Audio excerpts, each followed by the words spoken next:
তো আসসালামু আলাইকুম। আপনারা সবাই কেমন আছেন? আশা করি সবাই ভালো আছেন। আবারও নিয়ে এলাম নতুন একটা ভিডিও থাম্বনেল দেখে বুঝে গেছেন কিসের ভিডিও হবে আজকে।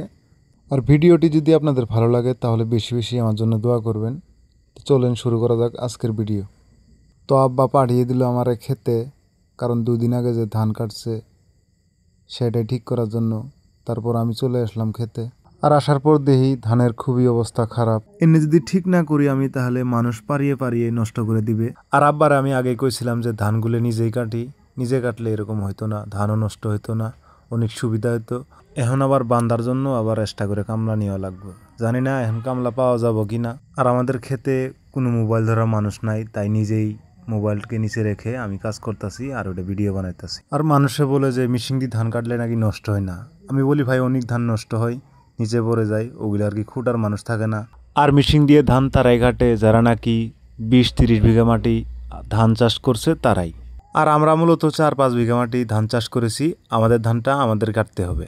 তো এই বলে আমার এখানে কাম শেষ। আর আব্বা কল দিয়ে বলতেছে যে তুই বাড়ি আয়, ধান কাটতে হবে। তো আমি বাড়ি যাওয়ার জন্য রওনা দিলাম। আর যাওয়ার পথেই দেখতেছি 2টা ধান কাটার মেশিন।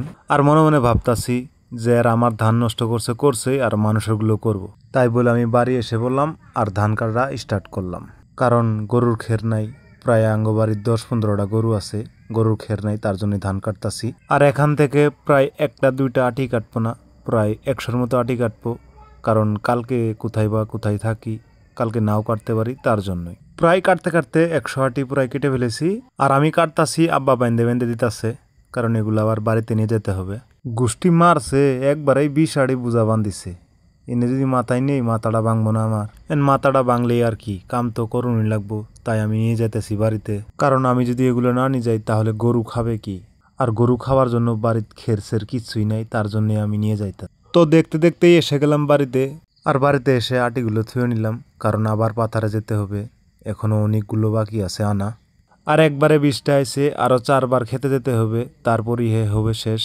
তো দেখতে দেখতেই আমার আটি আনা শেষ, এখন এগুলা বাড়াতে হবে, তার জন্য আমি প্রস্তুতি নিতেছি। আর এসে ভাত খেয়ে নিলাম, কারণ ভাত খেলে আমার গায়ে এনার্জি হবে আর আটিগুলো অনেক সহজে বেরোতে পারবো, তার জন্যই।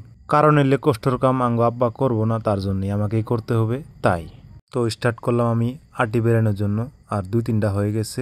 আর জীবনের পথটা কঠিন হলেও একাই চলতে হবে, কারণ মানুষ স্বার্থ দেখেই পাশে থাকে, স্বার্থ ছাড়া কেউই থাকে না। আর দেখতে দেখতেই আমার আটি বেরানো শেষ, আর হয়তো 4-5টা আটি আছে, তারপরই শেষ হয়ে যাবে। তো আজকের মতো আটি বানানো শেষ হয়ে গেল।